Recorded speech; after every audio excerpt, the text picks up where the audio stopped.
दुकानदार और औरत की कहानी।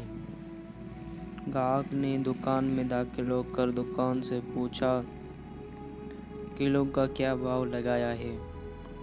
दुकानदार ने जवाब दिया, केले 12 दिरहम और सेब 10 दिरहम। इतने में एक औरत भी दुकान में दाखिल हुई और कहा, मुझे 1 किलो केले चाहिए, क्या भाव है।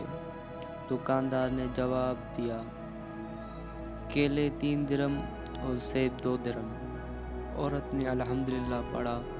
दुकान में पहले से मौजूद ग्राहक ने खजाने वाली गज़बनाक नज़रों से दुकानदार को देखा। उससे पहले कि कुछ अव्वल फूल के दा, दुकानदार ने ग्राहक को आंख मारते हुए थोड़ा इंतज़ार करने को कहा। औरत खरीदारी करके खुशी खुशी दुकान से निकलते हुए बड़बड़ाई, अल्लाह तेरा शुक्र है, मेरे बच्चे इन्हें खाकर बहुत खुश होंगे।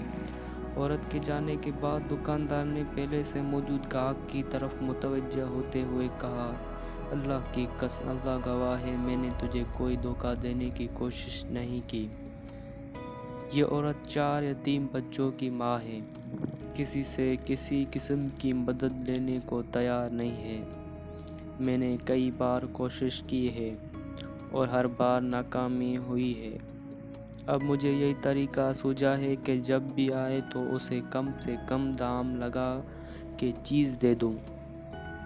मैं चाहता हूं कि इसका भरम कायम रहे और उसे लगे कि वो किसी की मोहताज नहीं है। मैं ये तिजारत अल्लाह के साथ करता हूं और उसकी रज़ा व खुशनुदी का तालिब हूं। अल्लाह गवाह है। दुकानदार कहने लगा, ये औरत हफ्ते में 1 बार आती है। जिस दिन भी आ जाए उस दिन मेरी बिक्री बढ़ जाती है और अल्लाह की गेवी ख़जाने से मुनाफा 2 चंद होता है। ग्राहक की आंखों में आंसू आ गए। उसने बढ़कर दुकानदार के सर पर बोसा देते हुए कहा, बखुदा लोगों की ज़रूरतों को पूरा करने में जो लज्जत मिलती है उसे वही जानता है जिसने आजमाया हो।